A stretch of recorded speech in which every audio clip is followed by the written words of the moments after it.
비삼각자산에는 원가 방식을 적용하기가 힘들다라는 것이 특징입니다.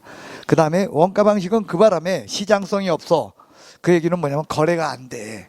그래도 원가 방식에 의해서는 계산할 수가 있다라는 것이 특징입니다.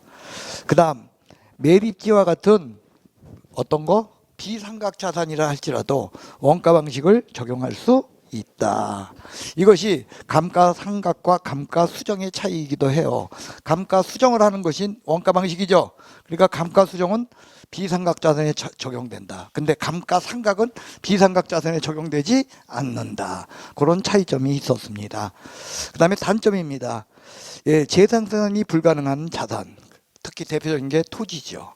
토지 같은 데는 적용이 곤란하다. 그 다음에 시장성 수익성이 감안되지 않기 때문에 이제 가격에 왜곡이 있을 수 있다. 그 다음에 제조달, 그 다음에 감가수정 파악에 기술적 애로가 있을 수 있다. 특히요 제조달 원가를 결정하는 데 있어서 그 제조달 원가를 갖다가 뭐에 의할 때 대체 원가에 의할 적에는 그 차이가 심하게 날 수 있다라는 거예요. 그 다음에 거기요 감가수정을 할 적에 감가수정을 관찰감각법에 의할 적엔 주관적 요소가 많이 개입될 수 있고요. 됐어요? 이런 것들이 단점으로 작용할 수 있다. 그 다음에 비교 방식, 현실적이 있고 굉장히 설득력이 풍부해. 그래서 가장 많이 사용되는 방식은 비교 방식이다. 그 다음 토지 평가에 있어서 중축적 역할을 한다. 그래서 토지는 여러분들 우리가 공시지가 기준법에 의하죠. 그게 바로 뭐냐? 이게 비교 방식 아니었습니까? 그 다음에 적절한 사례, 모든 물건에 적용이 가능하다. 적절한 사례만 있다면 어떤 물건이든지 이 방법에 의해 처리할 수 있다라는 거예요. 그래서 자동차 뭐에 의해? 그래요. 주식 뭐에 의해? 채권 뭐에 의해? 거래 사례 비교법이란 상장되어 있기만 하면 무조건 가능하다는 거예요. 됐어요? 그게 그 얘기입니다. 단점. 비교 방식은요 감정평가의 논리는 뭐냐면 미래 가격을 갖고 현재 걸로 만드는 것이 감정평가의 기본 원칙인데 이거는 과거 가격 갖고 만든다는 그저 논리적 흠결을 가지고 있다는 거예요. 그 다음 주관 개입, 그다음 경험에 의존한다. 한마디로 비과학적이다. 그 다음에 시장성 없는 물건은 적용 못해. 그래요. 거래가 될 수 있는 그런 물건만 적용해. 그 다음에 호불경기가 같이 가격이 급격히 변할 적에 일주일 만에 막 2천만 원이 올라고 3천만 원이 오르고 막 그래. 이럴 적에는 적용하기가 힘들어요. 예. 그 다음 수익 방식입니다. 가장 논리적이에요. 가장 논리적이지만 수익성 없는 모든 부동산 수익을 요구해요? 한마디로 임대사업이야? 아니라는 거예요. 그렇기 때문에 있죠. 그런 때 비수익 자산 부동산에 적용 못한다는 그런 단점이 있다. 그래요. 가장 논리적이다. 장래 수익을 현재 가치화시켰기 때문이다.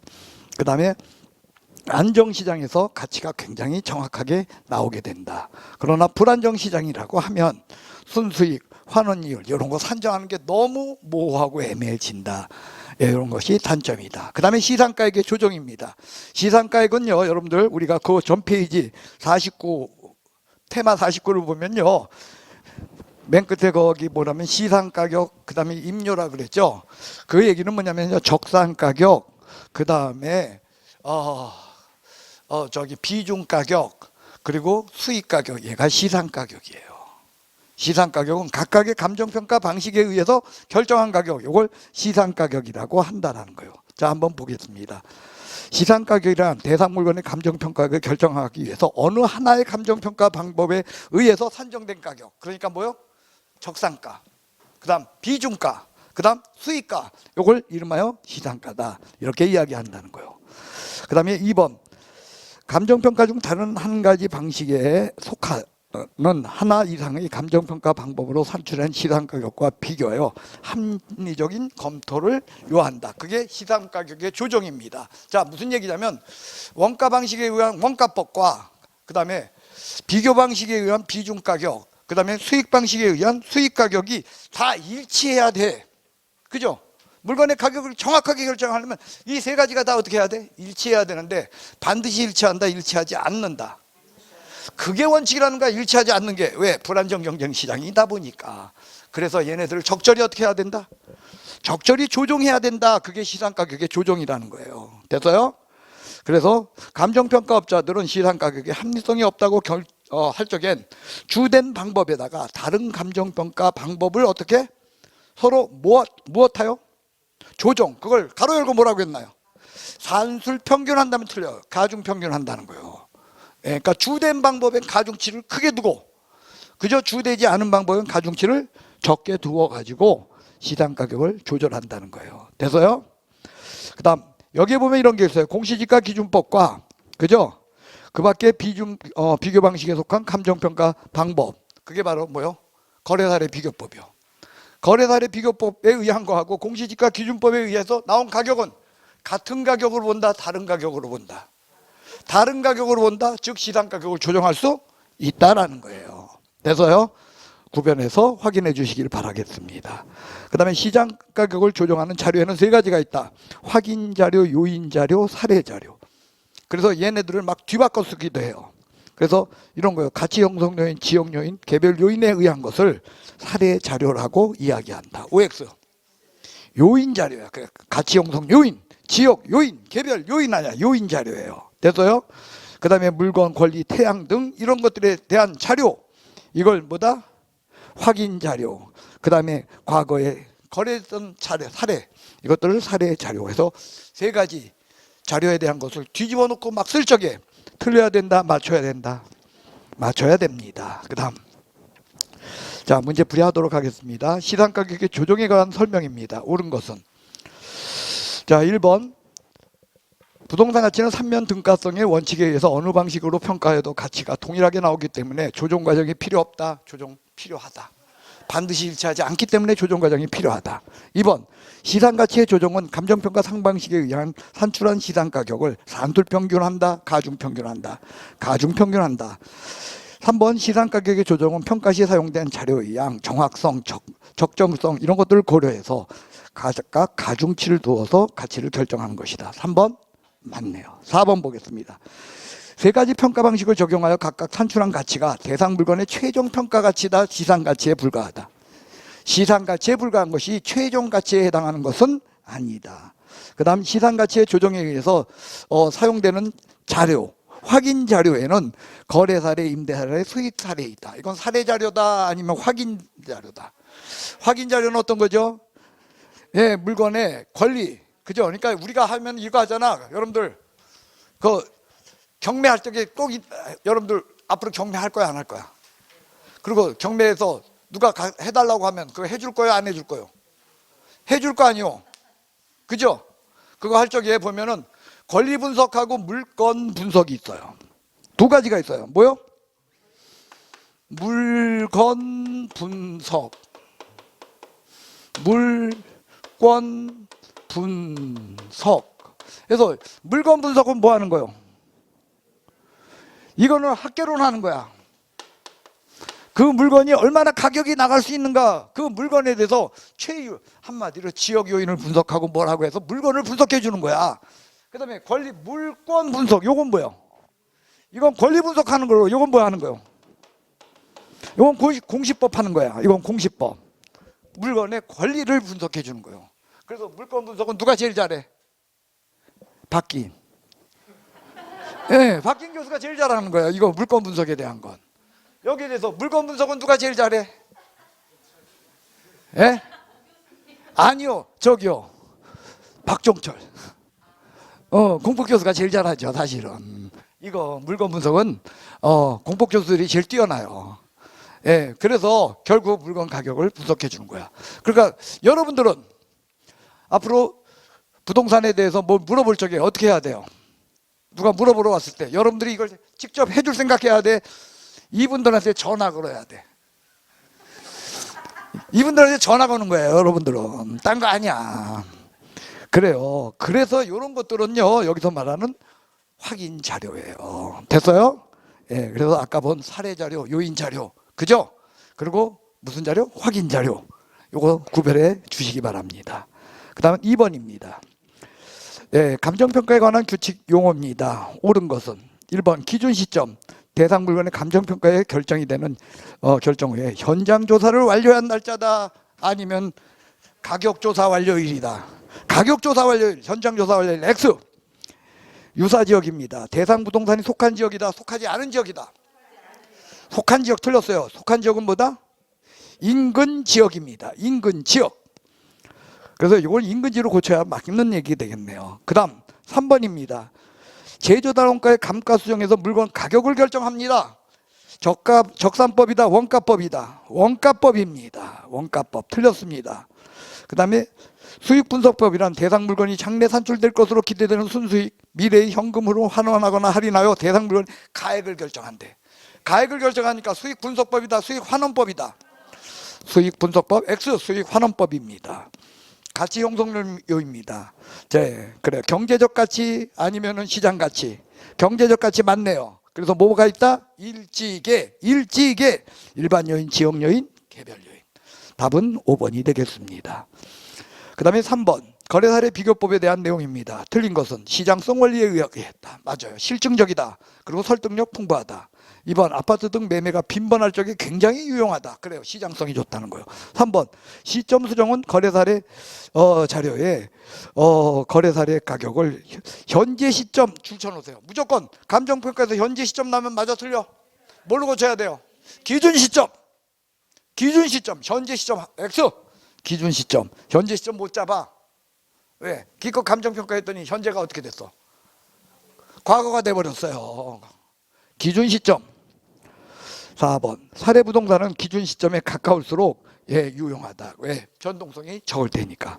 그 다음에 부동산의 가치, 불안전하거나 투기적 요인이 있는 경우에는 거래 사례의 신뢰성에 문제가 된다. 그래요. 가격 변동이 너무 심할 적엔 이때는 보정해 주기가 굉장히 어려워. 그래서 보정 가능성이 없으면 그때는 거래 사례로 보면 된다, 안 된다.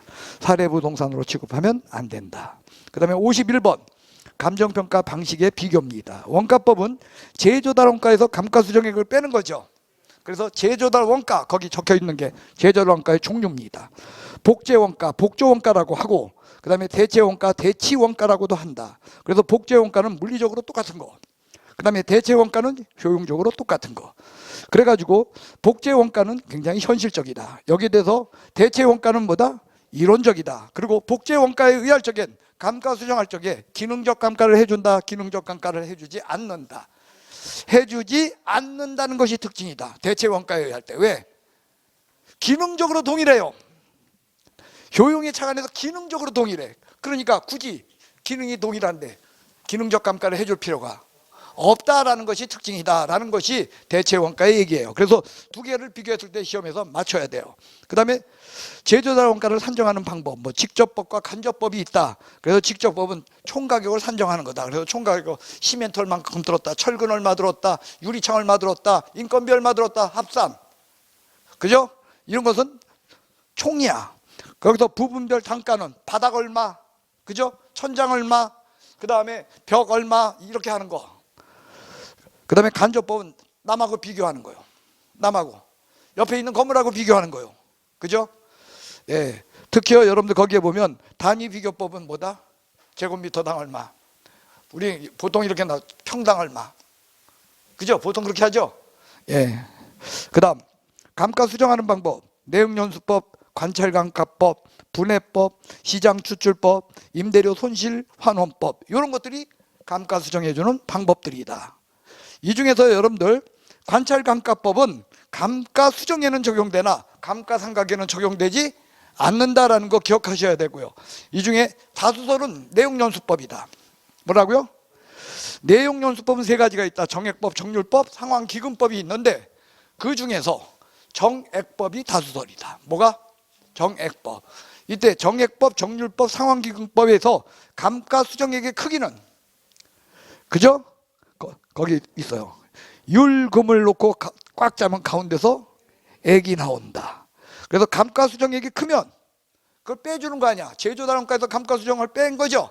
그래서 적산가는 작아진다는 거예요. 그래서 적산가의 크기는 거꾸로 된다. 율액금에서 금액율로 바뀐다. 그거 여러분들 기억해 달라는 거예요. 그 다음 거래사례 비교법.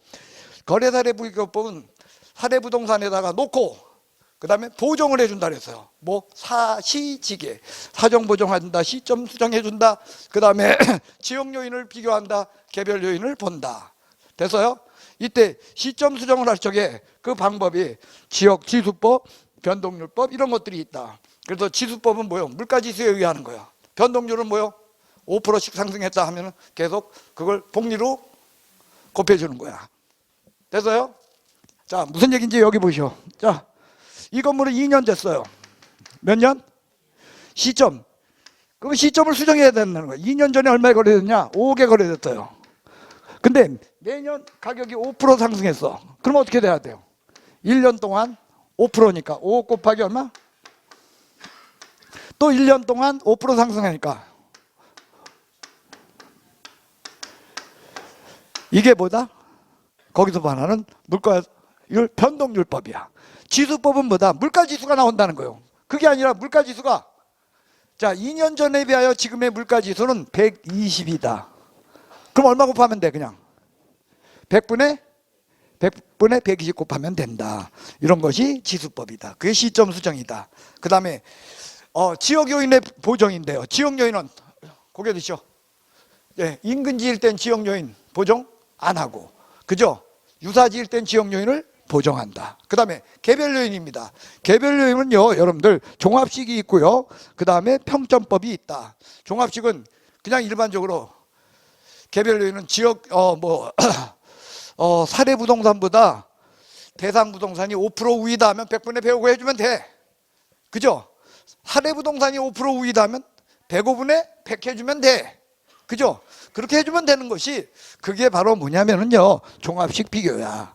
그런데 평점식 비교는 개별 요인들을 갖다가 쪼개놓는 거야. 개별 요인도 환경 요인이 있을 수 있고, 행정 요인이 있을 수 있고, 가로 요인이 있을 수 있고, 기타 요인이 있을 수 있고, 뭐 이렇게 개별적인 요인들을 다 나누어 가지고 얘네들을 갖다가 분석하는 것, 그것이 평점법으로, 평점법의 경우는 상승식과 총하식이 있는데, 총하식은 다 더하는 거고 상승식은 있는 대로 다 곱하는 거고, 곱하는 방법은 100분의 100을 놓고, 그죠?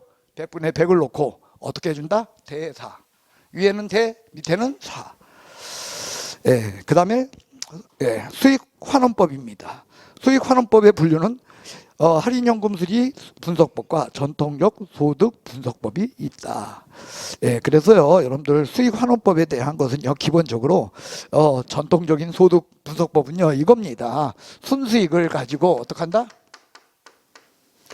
환원하거나 할인한다. 그래서 환원율로 나눈다. 돼서요? 근데 여기에 대해서 여러분들 할인연금수지기법은 뭐냐면 이거요. 순수익을 매번 갖다는 전제하죠, 이거. 근데 이런 거야. 1기에는 순소득이 100이었다가 2기에는 순소득이 150이었다가 3기에는 순소득이 130이었다가 4기에는 순소득이 150이었다가 5기에는 순소득이 170이었다가 6기에는 순소득이 70이고 7기에는 순소득이 얼마냐면 70이고, 여기서 물건을 팔았어. 물건 얼마에 팔았냐? 9천만 원에 팔았어. 이렇게 가격이 다 달라. 매번 달라요. 이렇게 되면 개별적으로 이걸 어떻게 하는 거야?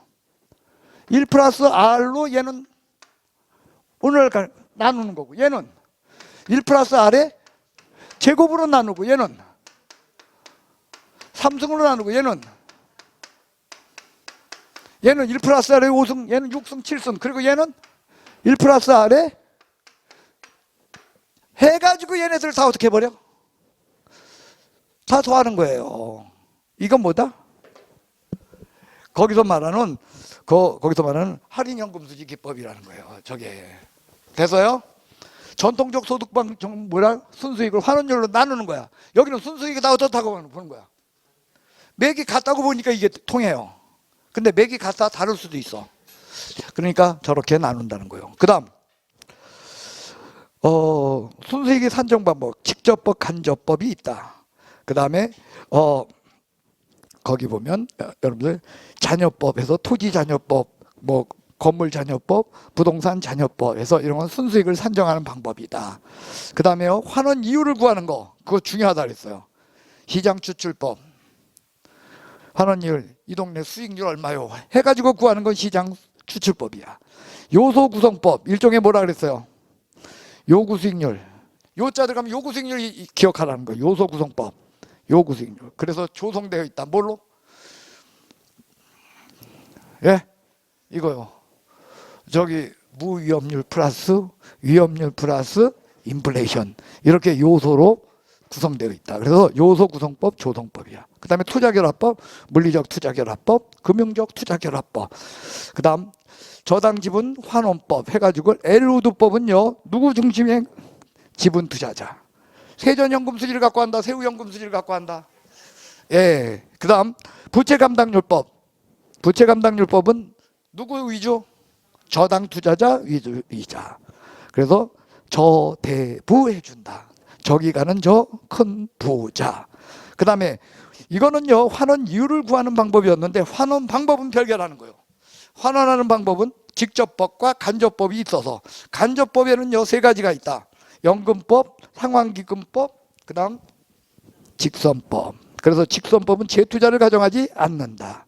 근데 연금법이나 상환기금법은 재투자를 가정하는데, 상환기금법은 재투자율, 어디에다가 재투자를 한다? 좀 더 안전한 데다 재투자를 한다. 그래서 이중의 투자율을 갖고 있는 것, 그것은 뭐다? 상환기금법이다. 제일 길잖아. 상환기금법이다. 그래서 상환이율의 크기, 아니 환원율의 크기입니다. 환원율의 크기는 직선법 제일 커. 그 다음에 연금법 제일 작아. 그래서 어떻게 외우자? 거꾸로 읽으면 연상선이다. 연상선, 거꾸로 읽어라. 연상선. 자, 그러면 여기 보세요. 환원율이 크면 클수록, 여러분들 아까부터 한 거야. 자, 수익률이 크면 클수록 가격은 어떻게 된다?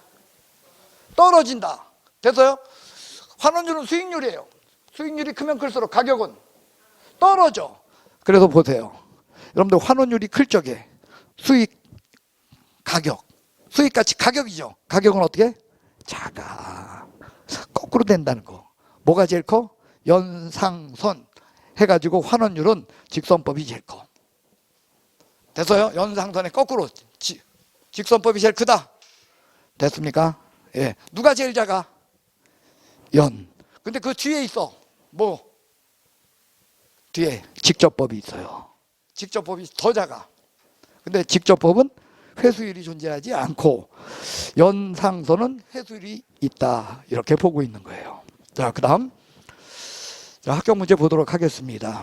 수익환원법 내용입니다. 환원이율을 구하는 것이 아닌 것은, 답은요, 여러분들 요소구성법 아까 말했죠. 무위험률 플러스 위험률 플러스 뭐 이렇게 해서, 그죠? 시장 추측법, 이 동네 수익률 몇 프로냐 해서 구한다. 그죠? 투자결합법, 물리적 투자결합, 금융적 투자결합. 엘우드법 누구 위주? 지분 투자자 위주로 정했다. 답은 몇 번? 1번 분해법입니다. 예, 그래서 분해법은요, 실질적으로 어디냐? 감가수정에서 나와. 어디서요? 감가수정에서. 분해법이 어떤 거였죠? 제가 당연히 알 줄 알고 안 썼는데, 물리적 감가, 기능적 감가, 그 다음 뭐요? 경제적 감가. 감가 요인을 이렇게 분해해서 놓는 거예요. 그 다음 물리적 감가와 기능적 감가는 치유 가능과 불가능으로, 경제적 감가는 치유 불가능으로 해서 항목이 5개로 나뉘는 거예요. 그래서 5개로 해서 각각 가치가 얼마씩 감가된다는 걸 찾아서 그걸 빼주면 되는 거예요. 제조달원가에서. 그게 뭐다? 분해법이야. 감가수정액을 그냥 본다? 쪼개고 있다. 몇 개로 쪼갠 거요? 5개. 치유 가능한 물리적 감가, 치유 불가능한 물리적 감가, 치유 가능한 기능적 감가, 치유 불가능한 기능적 감가, 그리고 경제적 감가, 이렇게 5가지로 쪼갠다. 분해법. 그 다음 2번입니다. 자본 회수에 대한 설명으로서 올바른 것은, 자, 자녀환원법, 투하자본 회수 방법으로 직선법, 감채기금법, 그 다음에 연금법, 이런 것들이 있다. 그래요. 그래서 일단 1번 기억은 어때요? 맞아. 아까 이야기했어요. 그 다음 니은입니다. 자, 직선환원법이 감채기금법은 매 기업마다 순영업소득이 감소한다는 가정하에, 반면 그 다음에 연금법에 있어서 매 기간마다 순영업소득이 일정하다고 가정하고 있다. 예, 답은요 몇 번? 니은은 어떻다? 무조건 틀려. 왜? 직선법만이 영업소득이 감소한다고 보는 거야. 여러분들 다시요, 고개 들어보세요. 감가 재투자가 안 되는 건 뭐야? 아까 얘기했어요. 재투자를 가정하지 않는 거 직선법. 재투자를 가정하는 거 연금법과 상환기금법이야. 그래서 결국 뭐냐, 직선법만이 영업소득이 감소한다고 보는 거예요. 재투자가 없는 거야. 그러니까 소득이 감소해. 됐어요? 그 다음 디귿입니다. 감채기금법. 감채기금법은 자본회수분을 재투자하는 걸로 가정한다. 맞죠? 근데 여기서 재투자율은 안정률이라고 불린다. 투자율이 몇 개다? 여러분들 감채기금법이 바로 상환기금법이에요. 됐어요? 같은 거야, 그게. 됐어요? 그 다음에 환원법. 자, 자녀환원법에서 평가 가치의 크기는 다른 조건이 동일할 때 누가 제일 커? 누가 제일 커? 직선법이 제일 커? 아니면은 연금법이 제일 커? 연금법. 아직도 안 돼? 자, 연상선 떠올라요? 연상선. 자, 여기서 환원율 누가 제일 커? 직선법이 제일 커요. 됐어요? 연상선. 그 바람에 가치는 누가 제일 커? 연금법이 제일 커. 그 다음 저당지분환원법. 저당지분환원법은 엘우드법 얘기야. 갑자기 매기간 순영업소득에서 별도로 자본회수를 하지 않는다. 그래서요, 여러분들 미음은 맞고요. 그래서 답은요, 여러분들 2번은요 이게 한 10년에 한 번 나올까 말까 한 문제인데 내가 이걸 왜 집어넣는지 모르겠어요. 이게 너무 어렵죠. 이런 것도 하나 있어야지 뭐. 그래도 자, 3번입니다. 자, 감가 수정의 방법 중 건물의 내용 연수가 만료될 때 감가 누객 상당액과 그에 대응한 복리 계산이야. 복리 계산 얘기가 나왔어요. 뭐가 떠올라야 돼요? 아니 저기요. 여기 다시 앞페이지 보세요. 51페이지 감가 수정의 방법 있죠? 정액법, 정률법, 상환기금법 있죠? 그죠? 거기서 정률법과 상환기금법의 차이가 뭐요? 정률법은 일정한 방법, 일정한 퍼센트로 없어지는 거야. 됐어요? 정률법은. 근데 상환기금법은 일정한 그 금리를 복리 계산하는 거야. 뭘로 계산해요? 복리 계산을 하게 된다는 거예요. 어떻게 해요? 복리. 그래가지고 여러분들 그거 나오니까 못 찾으란 얘기야. 이게 상환기금법이 여러분들은 있잖아요. 여기 수익환원법의 환원이율 구하는 데서도 거기에서도 상환기금법이 있고, 환원 방법에도 상환기금법이 있고, 그죠? 그 다음에 감가수정 거기에도 상환기금법이 있어 하니까 두 개가 지금 헷갈리는 거야. 그죠? 근데 여기서 상환기금법이 뭐다? 감가수정의 상환기금법. 자, 파트 51. 자, 51 보세요. 원가법에 감가수정 방법이 있죠? 내용연수법 1번 있죠? 거기에 정액법, 정률법, 그 다음에 뭐가 있어? 그 다음에 수익환원법으로 내려가 보세요. 거기에 보면 환원 방법이 있죠? 거기에 3번이 뭐가 있어? 상환기금법이 이렇게 두 개가 있으니까 이거 두 개를 지금 헷갈려.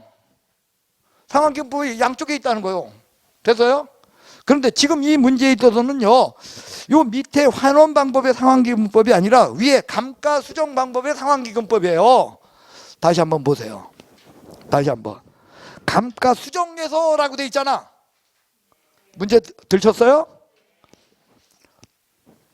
감가수정 방법에서 건물의 내용 연수가 만료될 때 감가 누계액을 복리 계산하는 게 바로 뭐다? 그게 상환기금법이야. 그래서 제일 작게 나타나. 그래서 아까 뭘 외웠어요? 율금을 꽉 잡은 가운데서 액이 나온다. 복리 계산에서 얘가 제일 작다는 거예요. 됐습니까? 이렇게 확인해 주시고요. 그 다음 부동산 가격 공시제도예요. 자, 여러분들 거기 보면 부동산 가격은 토지와 주택과 비주거용으로 되어 있어요. 됐어요? 몇 가지 종류? 그래서 이때 표준지 공시지가, 개별 공시지가, 주택의 경우 표준주택가격, 개별주택가격, 공동주택가격, 비주거용의 경우 표준 부동산 가격, 개별 부동산 가격, 그 다음에 집합부동산 가격, 이런 게 있죠. 그죠? 이 가격이 바로 밑으로 내려가 보세요. 거기 4번. 적정 가격이라는 거예요. 뭐라고요, 그게? 그래서 적정 가격은 뭐라고 돼 있어? 토지. 토지에는 그러니까 표준지 공시지가와 개별 공시지가. 그 다음에 주택. 주택에는 뭐가 있어요? 표준 주택 가격과 개별 주택 가격과 공동 주택 가격. 그 다음 세 번째 비주거용 부동산. 그게 표준 부동산 가격과 개별 부동산 가격과 집합 부동산 가격. 그렇게 되어 있다는 거야. 이 세 가지 가격 됐어요? 이런 것들을 뭐가 찾았다? 적정 가격을 찾았다는 거예요. 뭘 찾았어요? 그래서 공시 기준일은 무조건 뭐다? 그래요. 그래서 공시 기준이라고 공시 결정일은 같은 거다 다른 거다. 기준일은 아까 감정평가 방법에서 가격 산정, 그죠? 가격조사 완료일, 그게 기준일이야. 1월 1일을 기준으로 했다 그 뜻인 거야. 그러니까 누구도 1월 1일 아닌 게 없어. 그죠? 그런데 여러분들은 이거 공시일하고 공시 기준일을 구별 못 해가지고서 자꾸 헷갈려 해. 두 개는 다른 거야. 그래서 공시 기준은 1월 1일 칸만 들어가지 일부러 다 썼어. 네, 일부러. 쓰고 싶었겠어. 쓰기 싫었겠어. 근데 써버렸어. 하도 구별을 못해서요. 돼서요? 그래요. 공시일 기준일은 다 1월 1일이다. 그 다음에 그러나 공시일은 차이가 있다. 그래서 그겁니다. 그 다음에 토지를 보세요. 토지는요, 여러분들 개별과 표준의 차이점은 표준은 뭐다? 감정평가의 기준도 될 뿐더러 표준은 그죠? 가격 산정의 기준. 보상이라는 게 가격 산정이에요. 가격 산정의 기준은 다 뭐다? 표준이 돼요. 그죠? 그러나 건물의 경우 밑에 주택과 비주택의 경우를 보세요. 표준 주택과 표준 부동산은 개별 주택 가격, 개별 부동산 가격을 산정하는 기준일 뿐이지, 그죠? 보상이나 가격의 기준이 되지는 않는다라는 거예요. 왜? 건물은 원가법에 의하거든. 그래서 별도의 기준이 될 수 없다. 그 사실을 기억하세요. 됐어요? 그 다음에 표준은 누구다? 국토부. 개별은 누구다? 시장군수 구청장. 그래서요, 공동주택과 집합주택의 경우에는, 집합부동산의 경우에는 시장군수 구청장 나오면 무조건 틀리는 거야. 누구만 나온다? 국토교통부 장관만 나오고 있다. 그 다음, 자 1번부터 보도록 하세요. 표준지 공시지가는 지가를 산정하고, 그죠? 지가 산정하는 기준이 돼요. 왜? 우리가 여러분들 아까 토지 가격 어떻게 결정했어요? 공시지가 기준법에 의한다 그랬잖아. 그죠? 근데 그 공시지가는 어떤 거요? 표준지였어요. 됐어요? 그러나 여러분들 표준 주택 가격이나 표준 부동산 가격, 얘네들은 다 건물이야. 건물에 있어서는요, 개별 주택 가격을, 개별 부동산 가격을 산정하는 기준일 뿐이지, 그죠? 얘네들이 가격 산정의 기준이 되는 것은 아니다라는 것이 특징이다. 왜? 건물은 가격 산정 원칙적으로 뭐에 의하니까? 뭐에 의하니까? 원가법에 의하니까. 원가법에 의하니까. 돼서요? 그 다음 여러분들 2번 꼭 보세요. 개별 주택 가격과 공동주택 가격은 주택시장의 가격 정보를 제공하고, 그 다음에 국가 지방자치단체에 있어서 과세 이런 걸 하는데 기준으로 활용되고 있다. 이렇게 되어야 돼요. 자, 이게 2번이 왜 어려우냐면요, 여러분들 이렇게 2번을 자꾸 봐요. 우리가 표준 주택 가격과 공동주택 가격은 이렇게 본다는 거야. 표준 주택 가격과 공동주택 가격은 주택시장의 가격 정보를 제공하고, OX 아니라는 거야. 주택시장의 가격 정보를 제공하는 건 여러분들 개별 주택 가격이 되지 표준 주택 가격이 아니라는 거야. 주택의 경우는. 여러분들 1번 읽어보세요. 1번 표준지 공시지가는, 그죠? 지가를 산정하는 기준이 돼요. 주택시장의 가격을 산정해주는 기준을 만들어줘요. 그러나 2번 주택의 경우는 표준 주택 가격이 안 들어있다는 거야. 주택의 경우는 무조건 표준 주택 들어가면 틀려. 됐어요? 개별 주택, 공동주택 이렇게 돼요. 여러분들 그러면 표준 주택, 공동주택 들어갈 때 뭐가 있냐? 뒤에 국토교통부 장관 나오면 표준하고 공동이야. 뒤에 뭐가 나오면? 자, 표준 주택 가격 누가 만들어? 그다음에 공동주택 가격 누가 만들어? 그러면은 뒤에 가도 국토교통부 장관 나오면 그때는 표준하고 앞에 뭐가 있어야 돼? 공동이 있어야 돼. 그런데 국토교통부 장관이 뒤에 없어. 근데 주택 얘기가 나왔어. 근데 거기에 표준주택가격과 공동주택가격은 이라고 나오면 맞다 틀리다. 그건 틀린다니까. 개별주택가격과 공동주택가격이 이렇게 나와야 돼. 죽으라고 외쳐도 안 돼. 그 다음에 이 신청 무조건 얼마? 30일. 그 다음에 이 신청 접수하고 나서 그 결과 가르쳐 주는 건 며칠? 30일. 둘 다 30일, 30일이야. 됐어요? 그 다음에 개별주택가격 공시기준이 다를 경우 그 기준이 되는 건 주택의 경우는 얼마? 토지의 경우는 얼마? 7월 1일.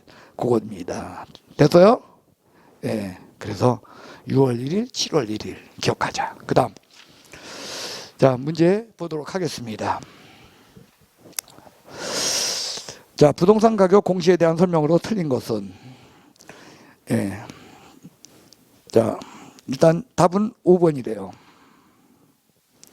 자, 표준지의 감정평가. 표준지의 평가는 공부상 지목에도 불구하고 현장 조사 당시의 이용 상황을 기준으로 평가하되 일시적 이용 상황은 이를 고려하지 않는다. 일시적 이용 상황 고려한다, 안 한다? 고려 안 한다. 맞아요. 뭐가 틀렸냐? 출처놓으세요. 현장 조사 당시. 여러분들 기준은 항상 언제가 된다? 기준 시점 당시야. 현장 조사니까 가격 조사 당시야. 기준 시점이야 항상.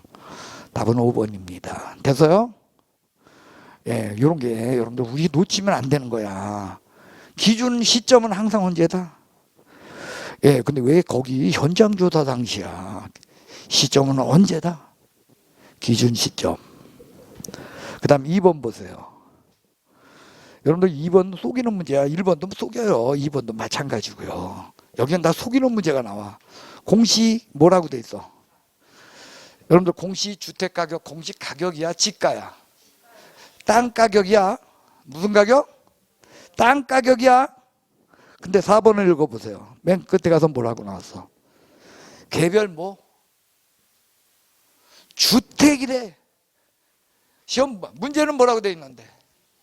땅 가격인데 땅 가격이 주택 가격이래. 답은 몇 번? 이렇게 찾는 거거든요 여기는.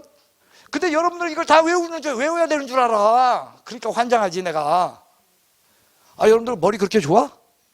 물론 저보다 훨씬 좋죠. 근데 이 세상에 이 많은 걸 어떻게 다 외워? 외우려고 들지 말고 뭐다? 사기치는 게 들어있다는 거예요 그 속엔. 아니 이걸 공시지가인데 왜 가서 주택 가격이 나와? 근데 그거 안 봐고요. 여러분들은요. 뭐 보냐? 이거 뭐 매수 어쩌고 저쩌고. 그죠? 채비지 매각. 이런 데 신경 쓰고 있어. 그런 거 보지 마. 답은 단순한 데 있어요. 항상. 여기. 뭐? 예. 저 공시지가, 공시가격 이 문제들은 답이 간단한 데 있다. 그 다음. 개별 물건의 감정평가입니다. 자. 아까부터 우리 한 거야. 자, 1번. 토지. 건물. 토지 건물, 토지는 공시지가 기준법. 그죠? 근데 예외가 있죠. 적정한 실거래가에 의할 적에는 거래사례 비교법에 의하고, 그 다음에 조성지의 경우는 원가법이다. 그런 예외가 존재한다. 그 다음 건물입니다. 건물은 예외 없이 무조건 뭐다? 원가법이다. 그 다음에 토지와 건물이 있을 적엔 거래사례 비교법, 즉 일괄평가한다는 거예요. 그죠? 근데 합리적 기준이 있을 땐 구분하여 감정평가해. 그리고 합산한다. 구분해서 감정평가하니까 토지는 뭐에 의하고? 공시지가 기준법, 건물은 원가법, 그리고 합산할 수도 있다. 그 다음에 산림과 과수원을 비교하세요. 과수원은 일괄평가해서 무조건 거래사례 비교법이다. 근데 산림은 산지와 인목을 구분평가한다. 그래요? 그래서 산지는 거래사례 비교법, 아니 공시지가 기준법, 인목은 거래사례 비교법, 다음 인목이 새끼일 적엔 원가법. 그러나 여러분들 한꺼번에 할 적에 인목, 그죠? 구분평가를 하는데 이걸 한꺼번에 할 적에 뭐에 의한다? 거래사례 비교법에 의한다. 그 다음 공장입니다. 네, 공장재단과 광업재단입니다. 광업재단은 한꺼번에 해서 일괄평가해서 수익환원법이다. 근데 공장재단은 일괄평가한다, 개별평가해서 합산한다. 개별 평가에서 합산한다. 단 공장재단도 계속적 수입이 예상될 적엔 그죠? 수익 환원법에 의할 수 있다. 공장 광업재단처럼. 그다음에 자동차 굴러다니는 얘는 무조건 뭐다?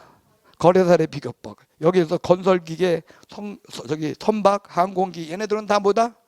원가법에 의한다. 특히 선박의 경우는 선체와 그 다음에 뭐 기관, 그죠? 그리고 뭐 이런 거 다 어떻게 나누어서 원가법이야. 그다음 항공기 원가법. 그리고 동산의 경우는 거래사례 비교법이고 얘네들 못 쓰게 되면 뭐다? 해체 처분가. 못 쓰게 됐을 땐. 자, 그리고 임대차의 경우는 임대사례 비교법으로 예외 없이 무조건 임대사례 비교법이다. 그 다음에 광업권, 어업권은 광업재단 가격에서 설비 가격을 빼고 어업재단 가격에서 설비 가격을 뺀다. 그래서 광업재단과 어업재단 얘네들은 어떻게 하냐? 수익환원법이다. 광업재단 수익환원법 위에 있어요. 어업재단은 여기에 적혀 있어요. 어업재단은 뭐에 의한다? 수익환원법. 됐어요? 그 다음에 일반 무형재산, 특허권, 실용신앙권, 전용측선, 전용측선 사용권, 이런 것들은 수익환원법. 그 다음에 기업가치 수익환원법. 그 다음에 상장 주식과 채권은 거래사례 비교법. 그러나 비상장 주식과 채권은 다르다. 그래서 비상장 주식은 뭐다? 총 자산의 가치에서 총 부채를 빼고 주식수로 나누고 비상장 채권은 별표하세요. 수익 환원법에 의한다 라는 것이 내용이다. 그 다음에 소음 등이 있게 되면 원상 회복 비용 등을 고려한다. 그 다음 문제 보도록 하겠습니다. 자, 1번 건물의 평가는 원가법에 의한다. 예외 없다. 맞네요. 그 다음에 2번 산림은 임지와 임목을 구분하여 평가하되 임목의 감정평가는 수익환원 틀렸네. 임목의 감정평가는 거래사례 비교법. 다만 소경목님의 경우에는 원가법. 2번 틀렸습니다. 3번 쭉 저기에요. 무채재산이야. 그러니까 얘네들은 뭐다? 수익환원법. 단 여기에 광업권이나 그죠? 어업권이 들어가면 틀려요. 광업권과 어업권만큼은 달라. 얘네들만큼은 다르다. 그다지 잊으면 안 돼요. 광업권과 어업권은 어떻게 한다고요? 수익환원법에 의해서 광업재단, 어업재단의 가치를 산정하고 거기에서 뭘 뺀다? 설비가액을 제거한다. 그 뜻이었어요. 그 다음 과수원을 감정평가할 때는 일괄평가에서 거래사례 비교법이다. 그 다음에 임료를 감정평가해요. 그래서 임대사례 비교법이다. 그 다음 2번 주된 감정평가 방법입니다. 건물은 무조건 뭐다? 원가법. 1번 답이야. 2번 과수원 거래사례 비교법, 자동차 거래사례 비교법, 그리고 나머지 굴러다니는 놈들은 원가법, 동산 거래사례 비교법. 너무 성의 없어서요? 빨리 끝내야 돼. 그래도 야간 수업도 있으시고들. 자, 옆에 사람 쳐다보세요. 너 고생했다. 인사하세요. 그리고 얘기하세요. 너 꼭 합격할 거야. 여러분들 고생했어요. 꼭 합격하세요. 가만히 보니까 가도 되는 사람들만 남아.